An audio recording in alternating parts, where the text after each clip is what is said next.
Shabbat Shalom, mis amados. Gracias de verdad por este tiempo que me brindan de estar aquí en esta aula para poder recibir la palabra de la semana.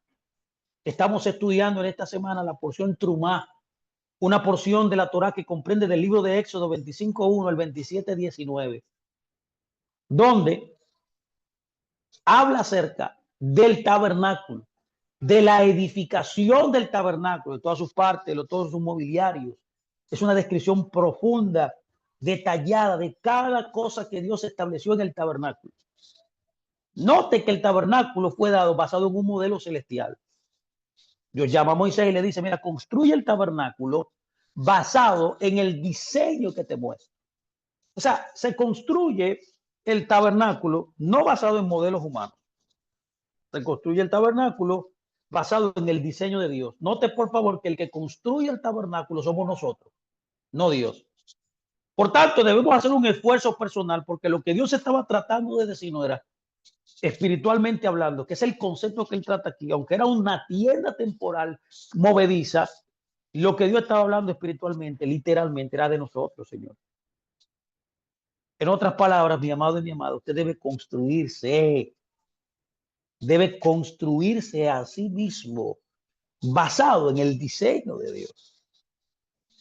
Y en esta ocasión yo quiero aprender algo importante que Dios habla aquí, inédito.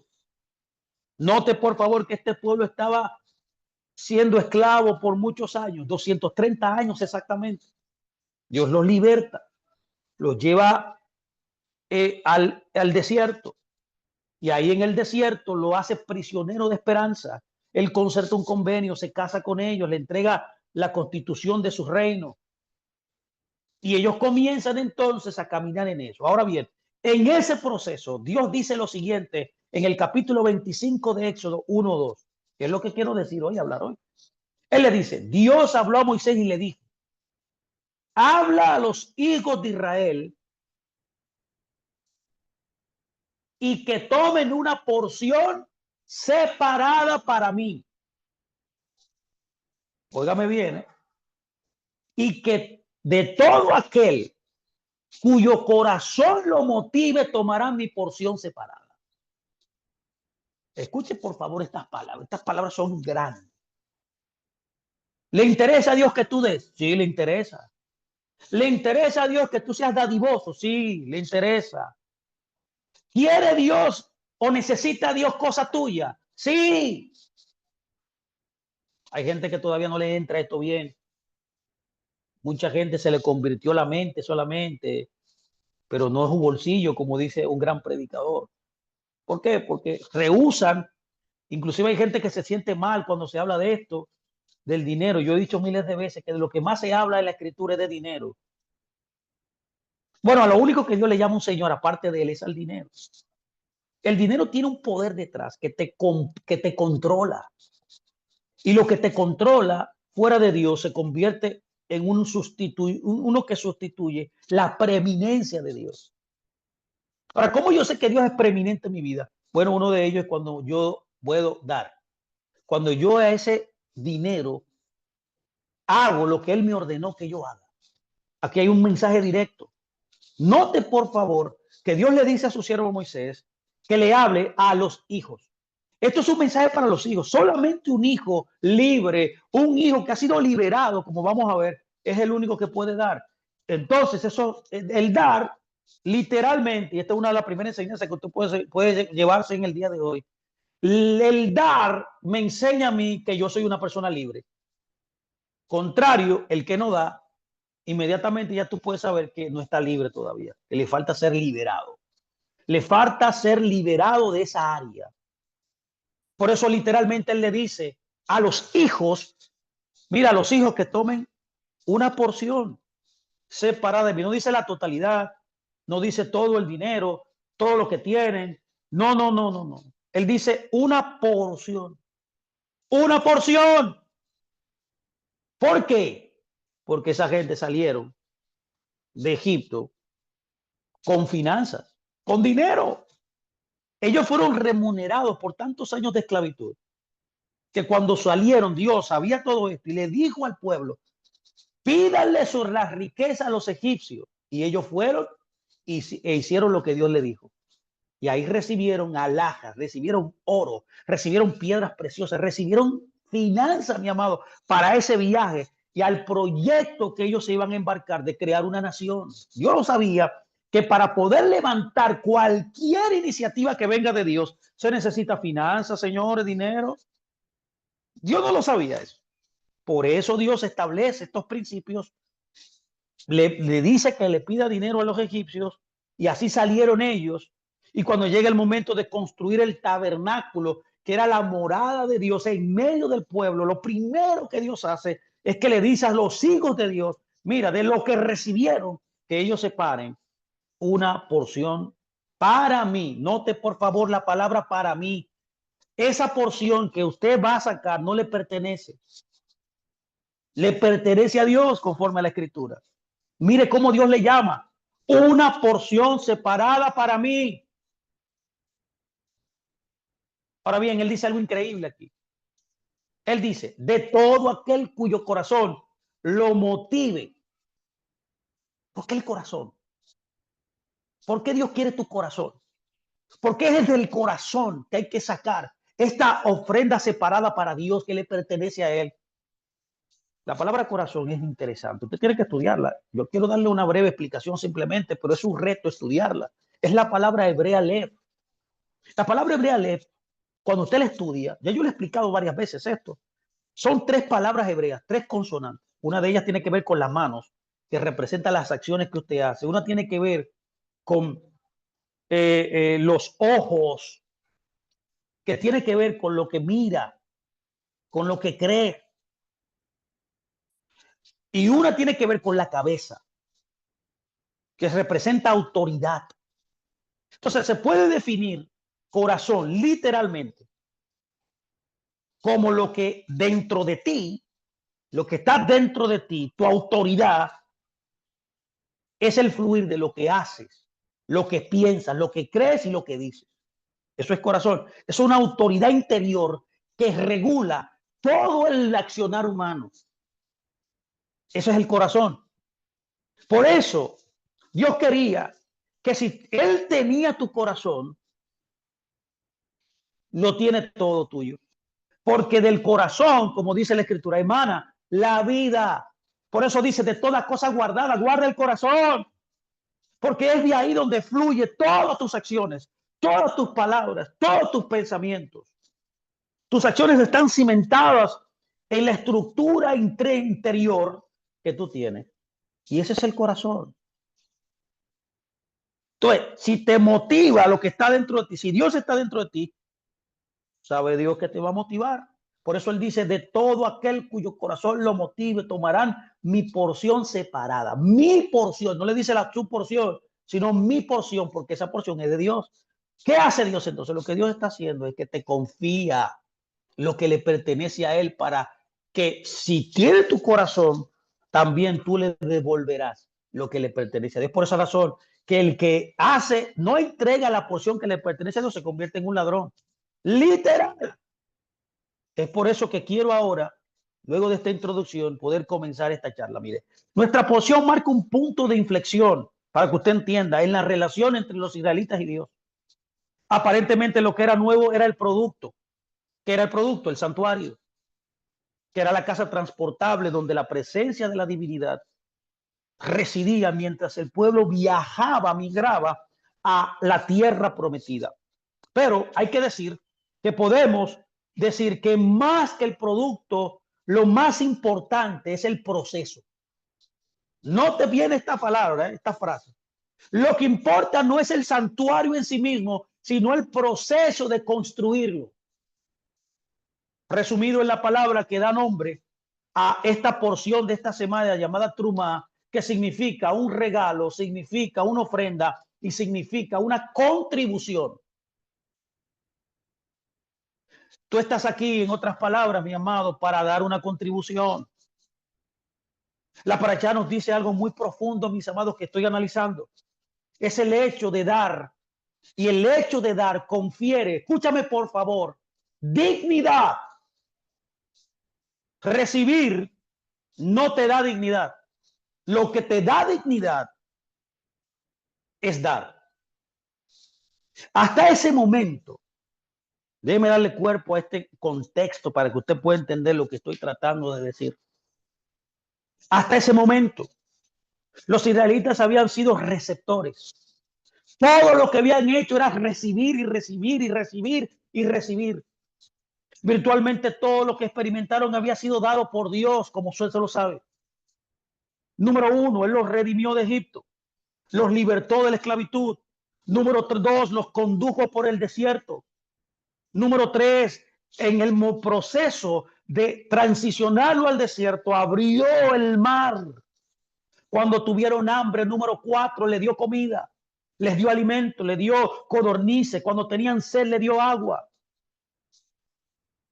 Y fuera de la batalla contra los amalecitas, ¿se acuerda? No habían hecho nada, casi nada por sí mismos. Todo lo que habían hecho, todo lo que habían recibido, mejor dicho, venía de la mano del Creador. Y hasta ese momento es el único momento, por eso es un punto de inflexión, donde Dios cambia el paradigma. A un nivel físico, quizás esto puede ser una salvación sin paralelo. Los efectos psicológicos no eran buenos, podemos decir. Los israelitas se volvieron dependientes, irresponsables e inmaduros a través de este constante recibir y recibir y recibir. La Torá registra sus respectivas quejas. Mientras más Dios lo daba, mientras más Dios lo ayudaba en el desierto, más se quejaban. Y al leerla sentimos que era un pueblo desagradecido, un pueblo quizás petulante, pero estoy seguro por la evidencia que era un pueblo quejoso. Todo esto es producto psicológicamente de estar recibiendo milagros, de estar recibiendo provisión constantemente. Pero pregunto, ¿qué otra cosa se podría hacer para cambiar esta idea? ¿Por qué pregunto esto? Porque si ellos quisieran, hubieran querido cruzar el desierto por sí mismos o cruzar, por ejemplo, el mar, no podrían hacerlo. Eran incapaces. No habrían podido encontrar alimento ni agua en el desierto. No tenían el expertise, no tenían la capacidad hasta ese momento, lo que produciría resultados, por lo que nosotros podemos entonces testificar claramente que el quejarse era un método que tenían para poder recibir lo que por sí mismos ellos no podían hacer. Es por esa razón que el pueblo se quejaba con Moisés. Moisés acudía a Dios y Dios, ¿qué hacía? Hacía un milagro.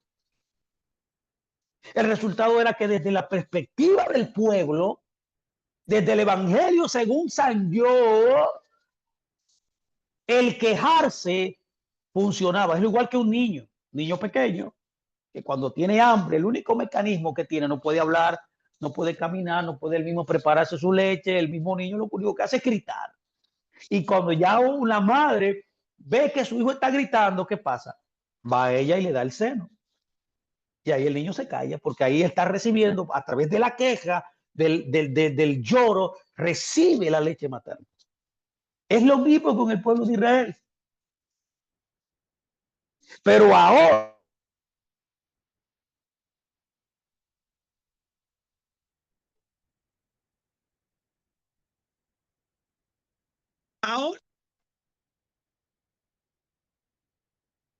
entonces tenemos la evidencia de que ahora Dios hace algo completamente diferente.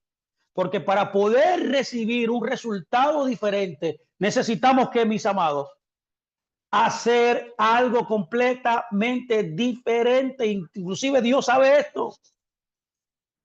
Dios no tenía nada que ver con las necesidades físicas y todo con las necesidades, sino con las necesidades psicológicas de su pueblo, con las necesidades morales y espirituales de su pueblo. Y ahí en ese proceso, donde Dios no solamente quería satisfacer o llenar las expectativas físicas, sino también las necesidades, expectativas espirituales, psicológicas, morales, Dios ahí le da, escúcheme por favor, escriba esto, le da la oportunidad de dar. Escuche lo que estoy diciendo. Dar es una oportunidad. Mi amado, por favor, escuche esto. Cada vez que se le presente la oportunidad de dar, no lo piense mucho, porque es Dios que te está abriendo una puerta para que des.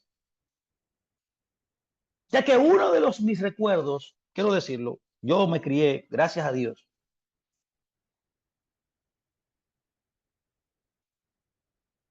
y de que yo era niño, yo fui bendecido con padres unidos. A mí nunca me faltó nada. Nosotros éramos 3 hijos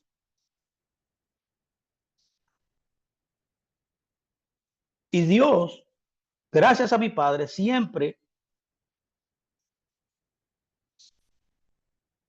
nunca me faltó nada. Ahora yo, qué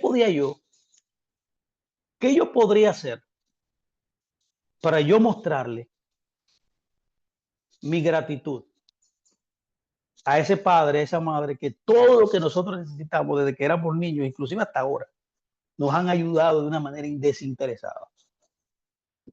La pregunta es, ¿qué yo podía darle? ¿Qué yo podía darle a ese padre, a esa madre, que todo lo que ellos me dieron, por todo lo que ellos hicieron por mí, por todo lo que ellos me dieron desde que yo era un niño? O sea que todo lo que yo soy, todo lo que tengo, lo he recibido de mi padre y lo he recibido de mi madre. A esto es lo que yo llamo una relación asimétrica. Bueno, yo mismo que soy padre ahora, soy así mismo. Yo, cualquier necesidad que yo pueda ayudar a mis hijos, yo lo hago. Y yo me acuerdo que a mi padre, yo le hice un regalo. Wow, qué lindo es Dios. Yo entré a un lugar hace muchos años, siendo yo un niño, y voy y le compro un regalo a mi padre. Y le escribo en el regalo que le voy a dar al mejor padre del mundo. Escuche por favor esto. Luego de tantos años, todavía yo me estremezco, porque todavía hasta el sol de hoy, eso hace ya más de 30 años. ¿Qué sé qué es 30 años? Más de 40 años. No se ría de mí, no, pues no calculo los años, porque yo soy una persona que tiene 51 años. Yo soy, aunque parezca un poco menos, más joven, pero tengo 51 años. Pero lo que me estremece de esto, ¿por qué le cuento esto? ¿Qué le puedo dar a mi padre? ¿Qué le puedo dar a mi padre si mi padre no necesita nada? Siempre es un reto para mí regalarle a mi padre en los cumpleaños de él, en cualquier oportunidad, porque él no necesita nada, lo tiene todo. Pero me acuerdo de ese regalo que yo le di hace tantos años atrás. Era algo barato, era algo quizás banal, pero lo inolvidable de todo esto, por eso le comparto esta idea, para que entiendan lo que es dar, fue lo que mi padre hizo con el regalo que yo le di. Ustedes no van a creerlo todavía. A mí me pasa eso con mis hijas. Yo tengo regalos de ellas. Yo conservo todavía el regalo de que ellas me dieron cuando eran niñas. Yo me acuerdo que yo tengo ahí en mi cuarto una imagen que ella me hizo a mí, mi hija más grande. Yo lo tengo todavía guardado. De lo mismo hizo mi padre. No, pasando todos estos años, él todavía, hasta el sol de hoy, conserva ese regalo que yo le di.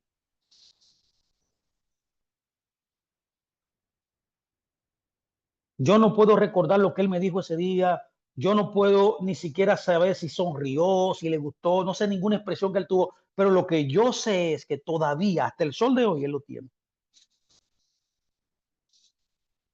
¿Cuál es la idea aquí? Que yo, que soy su hijo, mi ejemplo de gratitud por todo lo que él ha hecho conmigo y lo continúa haciendo. Él, mi padre, que no le falta nada, escuche bien por favor, que no necesita nada, te lo está seguro, no necesita nada. Él me permitió a mí darle algo. Ahí es que está la clave de saber lo que recibimos cuando damos. Y todavía yo voy a su casa, que voy 2 y 3 veces a la semana. Todavía él conserva ese regalo que sé que es importante para él, porque todavía hasta el sol de hoy él lo tiene. Ahora, ¿qué me dio eso? ¿Qué me produce eso? ¿Qué hizo eso en mí? Eso me dio dignidad. ¿Qué yo recibo entonces cuando doy? Dignidad. Él me permitió saber. Él me hizo sentir capaz de que podía darle algo, incluso a alguien como él, que me había dado todo lo que yo tenía. De igual manera, así es Dios también. Por esa razón hay una ley en la Torá que personifica esta idea. El darnos dignidad. El dar te da dignidad.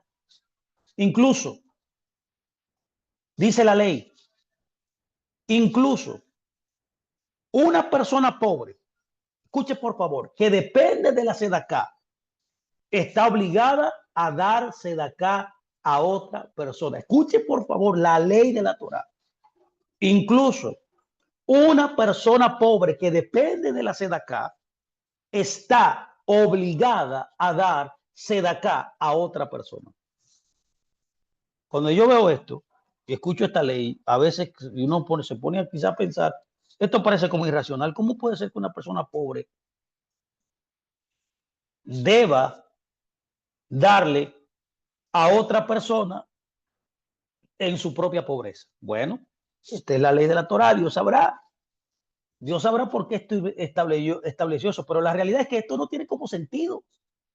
Pero si uno le busca las quintas patas al gato, siempre no va a poder llegar a la conclusión de lo que Dios quiere decir.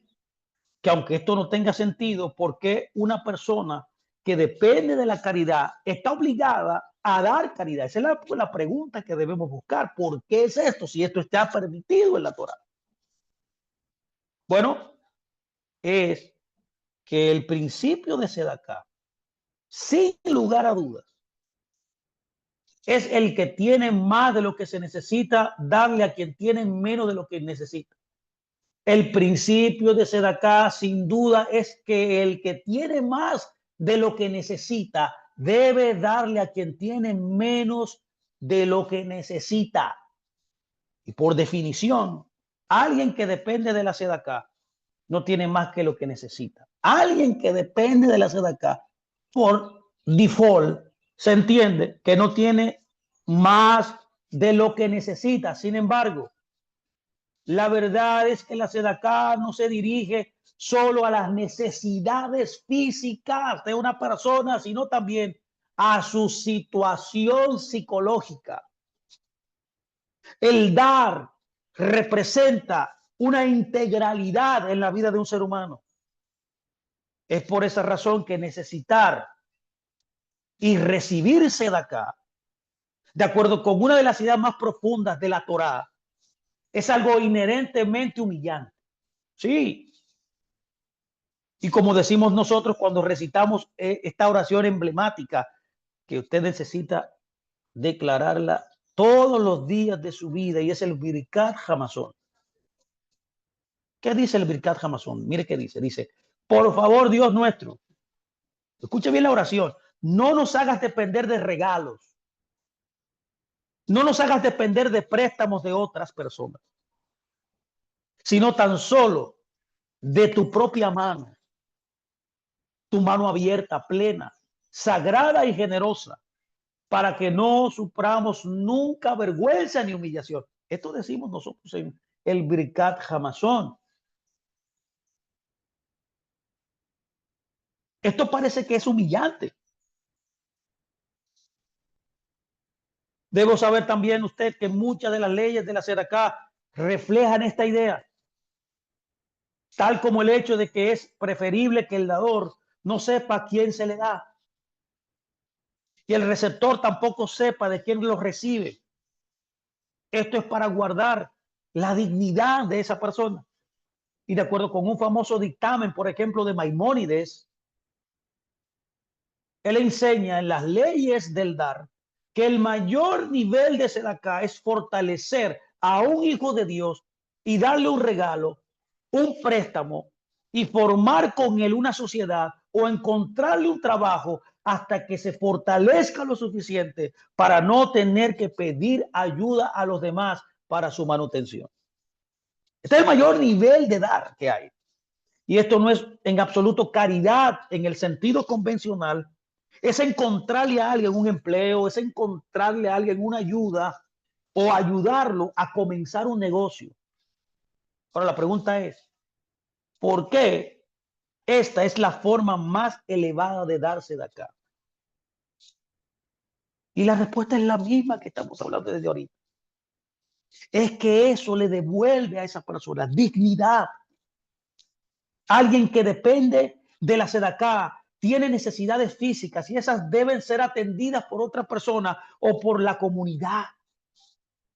Eso a esa persona también, aparte de tener necesidades físicas, también tiene necesidades psicológicas. Por eso la Torá establece que debemos darle a los demás, porque dar confiere dignidad. Y nadie debe verse privado de dignidad, porque así creó Dios al hombre. Todo el relato de la construcción del tabernáculo que estamos nosotros estudiando o que estudiamos en esta porción Trumá es muy extraña, mis amados. Note por favor que el rey Salomón dijo en su discurso de inauguración del templo de Jerusalén. ¿Se acuerda que dijo? Está en Primera de Reyes 8:27. Lo voy a citar. Dice: ¿acaso Dios realmente vivirá en la tierra? He aquí que los cielos de los cielos de los cielos no te pueden contener, cuanto menos esta casa que yo te he edificado. Eso dijo Salomón.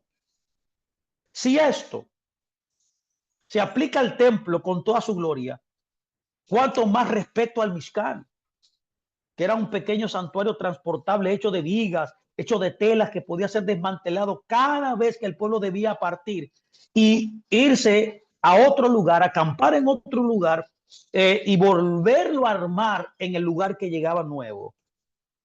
La pregunta es, por favor, escúcheme, ¿cómo es posible que eso fuera una casa para Dios, el creador del universo, quien puso imperios de rodillas, que obró milagros, que obró maravillas, que libertó a un pueblo con cosas extraordinarias, que le suplió todo lo que necesitaban y cuya presencia es casi insoportable por su gran intensidad? Eso pregunto.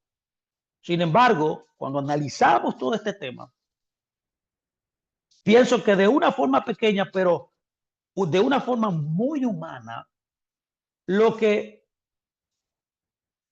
voy a mencionar a mi padre nuevamente, lo que mi padre hizo al todavía, luego de tantos años, conservar ese regalo insignificante que yo le di. Tal vez eso fue lo más generoso que él hizo por mí. Y sin comparar, no me malinterprete, estoy haciendo un símil,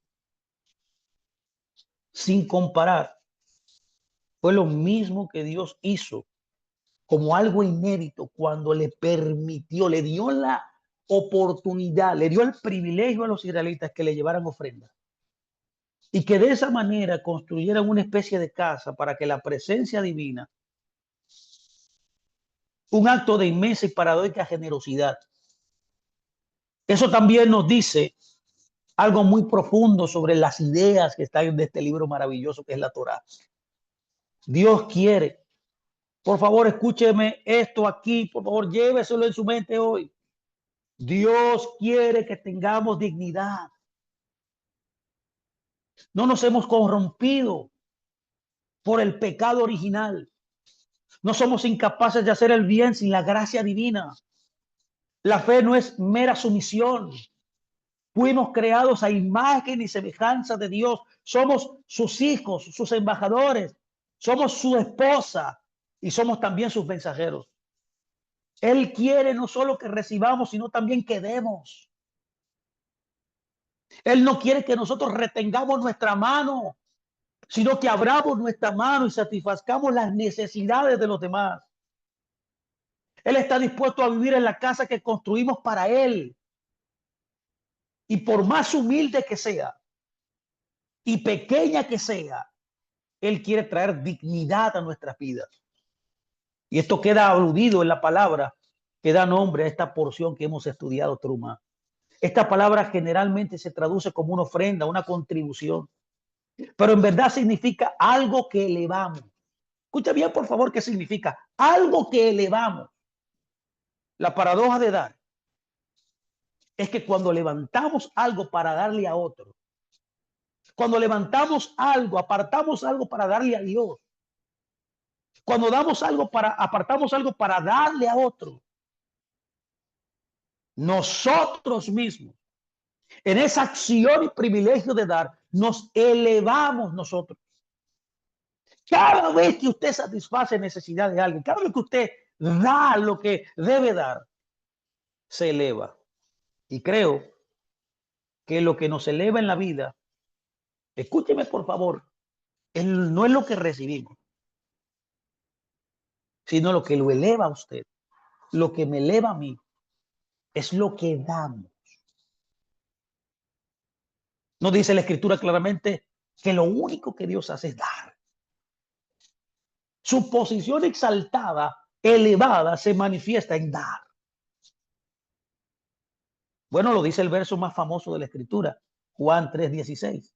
Porque de tal manera amó Dios al mundo que dio a su Hijo unigénito para que todo aquel que cree en él no se pierda, mas tenga la vida eterna. Vida soy. Soy, es la palabra griega, soy. ¿Qué significa eso? Una vida abundante, una vida distendida, una vida maravillosa, feliz, dichosa, contenta en este plano. No en el mundo venidero, en este plano. Esa es la vida soy. Dios permitió que a través de su dar, tú y yo viviéramos una vida soy. Por eso dijo, yo he venido para darle vida y que tengan la vida en abundancia, dijo él. Entonces, que también Yeshua mismo dice, yo he venido para darle vida y que tengan vida en abundancia. Porque lo que te eleva es cuando das. Lo que te exalta es cuando das, no cuando recibes. Es por esa razón que cuando nosotros damos de nosotros mismos, lo que somos, lo que tenemos, lo que nos pertenece, nuestra sabiduría, nuestro consejo, todo, mientras más doy, más grande nos volvemos. Ahora, ¿qué recibimos entonces cuando damos? La respuesta clara, ya lo vimos. Lo que recibes cuando das es dignidad. Así que gracias, mis amados. Y espero que este tiempo le haya bendecido, que usted haya podido ver este escenario, cómo Dios hace algo inédito aquí, le cambia el chip a el Israel, que en todo este tiempo, hasta ese momento, lo único que habían hecho era recibir. Pero debe llegar un momento en tu vida y en mi vida que Dios nos interviene y cambia nuestras perspectivas de la vida. Y en vez de darnos y que nosotros tengamos una mentalidad de nada más recibir y de poseer, de tener, de agarrar, Él nos cambia la mente y nos enseña la realidad de la vida. Y una de las cosas más importantes en nuestro proceso de construcción de nuestro tabernáculo es apartar una ofrenda para Dios, es dar, es abrir nuestra mano para bendecir tanto a Dios y a los demás. Gracias a todos, mis amados, gracias por estar conmigo. Espero que este tiempo le haya bendecido. Así que nos despedimos. Que tenga un gran Shabbat, ¿eh? y nos encontraremos el próximo Shabbat para poder seguir comentando una charla breve de algo que la Torah nos quiere enseñar. Que el Eterno te dé sabiduría y que te bendiga grandemente. Que todo lo que venga a tu mano prospere. Todo lo que venga a tu mano sea llevado a su potencial máximo. Que Dios te bendiga grandemente. Shalom, shalom.